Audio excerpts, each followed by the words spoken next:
Very good morning to all of you. Myself Dr. Karu, Assistant Professor, Department of Commerce, DAV PG College, BHU. Today I am here with my new lecture that is on the criticism of Weber's theory of plant location. Why Weber has been criticized for his theory? क्यों Weber theory of location की इतनी आलोचना हुई? So quickly we will summarize first of all that what is Weber's theory. Alfred Weber, he was a German economist who has studied the several compact methods of location and propounded this theory of plant location. Okay, so quickly we will summarize all that because in the previous lecture in detail I have told you everything about this theory. So he said that only two factors are responsible for the location. One is the primary factor and another one is the secondary factor. Primary factor are those which is responsible for the regional distribution of the industry, and secondary factors are responsible for the concentration and dispersal of industry. Cost of transportation, he said that we will include the two costs. एक तो वो cost जब आपको product को raw material को point of supply से लेके point of manufacture तक ले आना है, and when the raw material is turn into finished product, so you have to take that finished product to the market or to the consumption point where exactly you are giving your product to the customer, जहां पे आपका exactly the consumption point है और जहां पे आपके goods को really consumer जो है वो consume करने वाला है. तो he said that two cost, जहां पे ये दोनों कॉस्ट मिनिमम होगी या कम से कम होगी, वहीं पे हम अपनी इंडस्ट्री को लोकेट करेंगे. At that appropriate site only we are going to locate our industry. Okay, so he said that the cost of transportation depends upon two elements. Okay, distance to be covered, ठीक है, और weight to be transported. जिसको weight को उन्होंने express किया था, कल मैंने बताया था कि टन्स में, और डिस्टेंस को उन्होंने एक्सप्रेस किया था माइल्स में. So advantageous location is one where the ton miles is minimum, where the ton stands for the weight and mile stands for the distance. Okay, so now the question arises, क्योंकि when we are talking the cost of transportation, when it includes two things, एक तो bringing the raw material from the point of supply to the point of manufacture, and then when the raw material is turned into finished product, then taking that finished product from the point of manufacture to the point of consumption. So now the question is where we are going to exactly locate our plant, either near the source of raw material or near the market or in between the two. So इसी का answer जानने के लिए उन्होंने ये बताया कि जिस रॉ मटेरियल को, जिस प्रोडक्ट को हम बना रहे हैं, हमारा नेचर ऑफ रॉ मटेरियल है कैसा. What is exactly the nature of the raw material, whether that is ubiquitous material or whether that is a localized material. जो हमारा रॉ मटेरियल है वो ubiquitous है कि localized है, कल मैंने इसके बारे में डिटेल में आपको बताया था. Ubiquitous materials are those which is a free gift of nature, जो आसानी से कहीं पे भी पूरे ऑल ओवर इंडिया में हमें उपलब्ध है. And localized materials are those which are found at specific places. ठीक है, जैसे आपका हो गया वुड हो गया, आयरन होर हो गया, कोल हो गया, और ubiquitous that's a free gift of nature, जैसे सॉइल हो गया, वाटर हो गया. तो यदि हमारी इंडस्ट्री यूबिक्यूटस तरह के रॉ मटेरियल पे बेस्ड है, अगर जो हम प्रोडक्ट बना रहे हैं, अगर हमारा रॉ मटेरियल यूबिक्यूटस मटेरियल पे बेस्ड है, जो फ्री गिफ्ट ऑफ नेचर में आसानी से हमें उपलब्ध है, तो हमारी इंडस्ट्री लोकेशन कोई बड़ी प्रॉब्लम नहीं है. Anywhere in the country we are going to locate our industry. लेकिन अगर हमारा रॉ मटेरियल लोकलाइज्ड पे बेस्ड है, then we have to take in consideration that where we are going to establish our industry, because localized materials are also of two types. वो भी दो तरीके के होते हैं. एक तो होता है आपका प्योर रॉ मटेरियल और दूसरा आपका होता है gross raw material. Pure raw material is one which does not lose its weight during the process of manufacture. और दूसरा आपका होता है gross raw material which loose maximum percent of its weight during the process of manufacture. In the yesterday's example, I have told you when we are processing the sugar cane and when we are getting the sugar, गन्ने को अगर हम process करेंगे और चीनी के रूप में यदि हमें शुगर मिल रहा है तो that means that has lost the maximum percent of its weight. तो अगर हमारा रॉ मटेरियल इस तरह के ग्रॉस रॉ मटेरियल पे बेस्ड है तो we are going to establish our industry near the source of raw material so that we can save some of the transport cost. और इसको जानने के लिए कि हमारा जो लोकेशन है वो मटेरियल इंडेक्स होगा कि मार्केट इंडेक्स होगा, इसके लिए वेबर ने फॉर्मूला बताया, मटेरियल इंडेक्स को निकाला। The formula of the material index is equal to weight of the localized material divided by the weight of the finished product. So if the material index is more than 1, then we are going to establish our industry near the source of raw material. If the material index is less than 1, we are going to establish our industry near the market. And if the material index is at unity, we are going to establish our industry in between the two, between the market and between the raw material. This was about the primary factor, that's a cost of transportation. दूसरा factor जो उन्होंने बताया था वो क्या था, because detail में ये थ्योरी मैंने आपको प्रीवियस लेक्चर में बता चुकी हूँ. Only when we are dealing with the criticism, so quickly I am summarizing with that theory. Second factor that was responsible for the cost of transportation is the cost of labor. ठीक है, labor also depends upon what is his efficiency and according to his efficiency what is the wage rate he is getting and what are the tools and equipments, standardized tools and equipments that are provided by the factory to him. इसके ही आधार पे labor cost का भी कहीं ना कहीं हम देखते हैं. Okay, labor cost is equal to what? What is the average cost of labor required to produce 1 unit weight of output? उसका फॉर्मूला मैंने कल लिखवाया था. Labor cost is equal to 1 labor cost divided by the weight of the product. और इसके लिए उन्होंने labor coefficient भी निकाला था. Labor coefficient is equal to labor cost divided by the locational weight. What is locational weight? Locational weight is that whole weight which is transported during the process of manufacture. So if the labor coefficient is high, we are going to move near the labor centers जहाँ पे labor आसानी से उपलब्ध है कम wage rate में. यदि labor coefficient low है तो we are going to establish our industry near the source of raw material, and if the labor coefficient is 0, that means we are going to establish in between the two. So these were the two factors as a primary factor which Weber has given in his theory. That's the cost of transportation and the cost of labor. This was the primary factor. Secondary factor, he said that there are two, that's agglomerative and deglomerative. These are the secondary factors, are those which are responsible for the concentration and dispersal of industry. Agglomerative are those which induce and invoke the enterprise to concentrate the industry at that particular point. Why? Because easily we are getting the labor, we are getting the market, we are getting the nearness accessibility to raw material, we are getting the banking insurance, we are getting the transport communication facility, we are getting the repair and replacement facility. तो जहाँ पे हमको ये सारी facility आसानी से उपलब्ध है, हम वही चाहते हैं कि हम अपने प्लांट को लोकेट करें. So agglomerative factors are basically those which invoke and induce ourselves to concentrate our industry at that place only. And deglomerative factors are those which are responsible for the dispeller, which are responsible for the dispersal of industry. जो factor हमें ये बताते हैं कि ये proper place, proper site हमें industry establish करने के लिए नहीं है. ठीक है, दैट्स अ डिग्लोमरेटिव फैक्टर. ओके, सो जैसे एग्जांपल्स क्या हो जाएंगे फैक्टर्स के, rise in rent, high cost of land, increase in local taxes, problem of housing.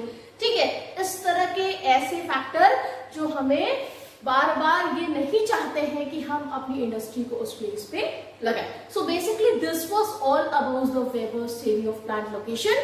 He said that there were two factors. Primary factor में दो था, एक तो cost of transportation and another one is the cost of labour, और दूसरा आपका था secondary factors that included agglomerative factor and डिग्लोमरेटिव.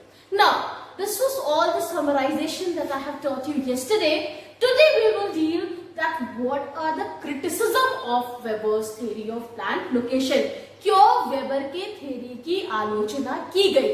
Okay, so Alfred Weber, he was propounded with a severe criticisms, and the focal point of criticism was because his theory was oversimplified. His theory was very unrealistic. His theory was not giving a sense of any scientific analysis. Okay, that was very arbitrary. तो ऐसी theory थी उनकी जो बहुत ही over simplified थी, बहुत unrealistic थी, कोई बेसिस साइंटिफिक एनालिसिस का सर्व नहीं कर रही थी, बहुत आर्बिट्रेरी थे उनके जो भी एजम्पशंस थे, तो इसलिए उनकी थ्योरी की आलोचना की गई. Now what are the criticism that was faced by the Alfred Weber? Number 1, सबसे पहला, concentration on 2 element of cost of transportation. सबसे पहली आलोचना वेबर की थ्योरी हुई थी क्योंकि he only concentrated on only 2 element of cost of transportation. Number 1 मैंने आपको जब पढ़ाया था तो बताया था कॉस्ट ऑफ ट्रांसपोर्टेशन उन्होंने सिर्फ 2 बोला था. एक तो बोला था कि वेट टू बी ट्रांसपोर्टेड और दूसरा उन्होंने बताया था डिस्टेंस टू बी कवर्ड. लेकिन उन्होंने बाद में लोग ये बोले कि मोड ऑफ ट्रांसपोर्टेशन भी एक ऐसा एलिमेंट हो सकता है जो कहीं ना कहीं कॉस्ट ऑफ ट्रांसपोर्टेशन को अफेक्ट कर सकता है. खाली वेट ही डिस्टेंस नहीं बल्कि mode of transportation is also one factor that affects the cost of transportation. और उन्होंने वेट और डिस्टेंस को टन माइल्स में, कॉस्ट ऑफ ट्रांसपोर्टेशन को उन्होंने टन और माइल्स में एक्सप्रेस किया था जो कि बहुत ही अनरियलिस्टिक था. आपको कॉस्ट ऑफ ट्रांसपोर्टेशन हमेशा मॉनेटरी टर्म्स में एक्सप्रेस करना चाहिए. So Weber, what he has done, he has expressed the cost of transportation in the terms of ton and miles, where ton he said stands for weight and mile he said stands for distance. But it is very unrealistic. Always the cost of transportation should be expressed in monetary terms, not in ton and miles. दूसरा आलोचना उनका था, the second criticism was the labor supply fixed. He said that labor supply is fixed. ठीक है, लेकिन ऐसा कुछ भी नहीं है. That is also very unrealistic. आज के globalized competitive era में the labor mobility is so much कि कहीं से कोई भी लेबर को हम कहीं पे भी बुला सकते हैं because of the increased means of transport and communication. ठीक है, तो आप ये नहीं कह सकते कि लेबर सप्लाई कहीं पे फिक्स है, कहीं पे भी फिक्स नहीं है. लेबर सप्लाई है वो कहीं पे भी because of the mobility of labour. Any labour can mobile and any labour can move from one place to another as he wants. जहां पे उसको अच्छा वेज रेट मिलेगा वो जब चाहे उस प्लेस से दूसरे प्लेस पर मूव कर सकता है. तो ये इनका एजम्पशन जो उन्होंने बोला था कि labour supply is fixed, that's very very unrealistic. Third criticism, that's a consumer points are fixed, consumption points are fixed, that is also very unrealistic. उन्होंने बोला कि consumption point, that means जहां पे आपके प्रोडक्ट कंज्यूम हो रहे हैं वो एक फिक्स्ड पॉइंट है. ये भी बहुत ही अनरियलिस्टिक है बिकॉज ऑफ द इंक्रीज और कंजम्पशन पॉइंट. मतलब कौन सा कॉस्ट जो हम बोल रहे थे कि when the product has been raw material has been converted into finished product, so when we are taking that finished product from the point of manufacture to the point of consumption, तो उन्होंने बोला जब हम consumption के लिए goods को लेके जा रहे हैं, फिनिश्ड प्रोडक्ट को लेके जा रहे हैं, तो उसका कंजम्पशन पॉइंट जो है वो फिक्स है. It's very unrealistic. It's not like that. Market आज के टाइम में with the increase means of transport and communication, market is very wide. You cannot say that consumption point is fixed to that particular place. अगर हम उत्तर प्रदेश में किसी भी तरीके का व्यापार कर रहे हैं तो जरूरी नहीं कि मेरा जो कंजम्पशन है वो उत्तर प्रदेश के लोग ही कर सकते हैं. मेरे प्रोडक्ट को सिर्फ उत्तर प्रदेश के ही लोग कर सकते हैं. कहीं से भी मार्केट ऑल ओवर इंडिया में हम अपने कस्टमर को बना सकते हैं. Not only my product, my consumption is limited to only Uttar Pradesh. I can sell my products to MP, I can sell my products to Maharashtra, I can sell my products to Madhya Pradesh, anywhere all over India. Why? Because क्योंकि हमारा जो consumption point है वो fix नहीं है. Next